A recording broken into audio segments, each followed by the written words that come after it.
晒唐小姐，恭喜晒車小姐咁啊，翠紅咁啊，冇幾耐之前我記得祝願就跑贏咗呢個經典一哩賽啊！今晚你哋令到翠紅贏馬，你哋嘅心情其實係點樣咧？開心都非常開心，想唔到佢可以咁勇衝上嚟。係啦，最尾嗰次發地咧係好好感覺，因為之前咧陳奕迅係跑翻嚟咧，第二次試閘嗰陣時咧都係贏咗嘅，所以都要好少少重新嘅我哋。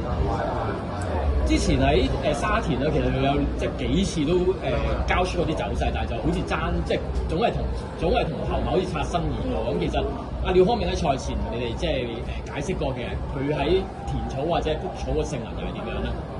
佢就話咧，上一次喺沙田咧，佢一開始咧放得太快，所以咧都冇出去快，可能去到最尾200嗰陣時咧，佢要慢慢嚟嘅，我明佢冇辦法係。咁啊，今次所以就係咪都係因為咁樣而轉一轉嘅跑法咧？攞咗俾佢試法。呢匹翠紅啊，其實你哋對佢嘅期望又會係點？會唔會好似即係都好似祝願咁，都抱有一定嘅憧憬咧？唔係，當然希望佢越抱越好啦，但係即係一步一步咯，因為都係細，都仲係好細嘅，慢慢嚟，我哋會得嘅。祝願而家仲係3歲嘅，唔係，佢超過3歲嘅，而家都仲細。性能方面，嗱，祝願就跑到1600至2000都跑咗個好好嘅表現啦。翠紅個性能或者佢日後嘅路程又會係點樣嘅咧？我哋冇意見嘅，到時睇下廖康明點樣安排咯。因為呢一次可能跑完先，下次我唔知佢會增程或者係咩嘢都唔知嘅，睇下廖媽先點樣安排咯。咁啊，都問埋兩位咧，因為祝願嚟緊喺4月27號嘅冠軍一哩賽就將會出戰啦。佢打比就跑得非常之好嘅，但係都係可能係運氣爭少少嘅。即係可能爭少少運氣咯。我哋希望下一場佢個千樂係都會去好啲。係啦。咁啊，呢匹馬跑完打比之後啊，目前嗰個狀況係點？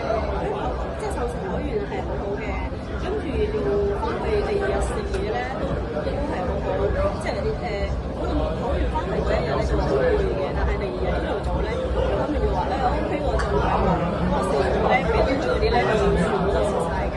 咁啊佢就話今日呢個星期差唔多到咗1個星期咧，佢都要一路走8號嗰啲咧都要照啊嘛。今場就會面對強手啦，有香港一哩錦標嘅冠軍澳遊氣泡啊，咁外隊都有澳洲樂觀派，都喺澳洲嘅一哩都好犀利啊！你哋抱住啲咩心情去參賽咧？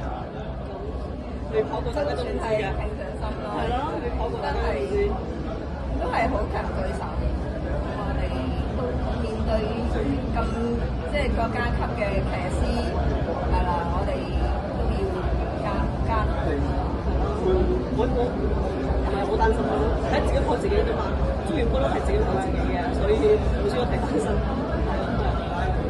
恭喜晒兩位，咁啊預祝願喺4月27號有好成績，夜買翻嚟啊！最好，thank you，多謝晒，感謝。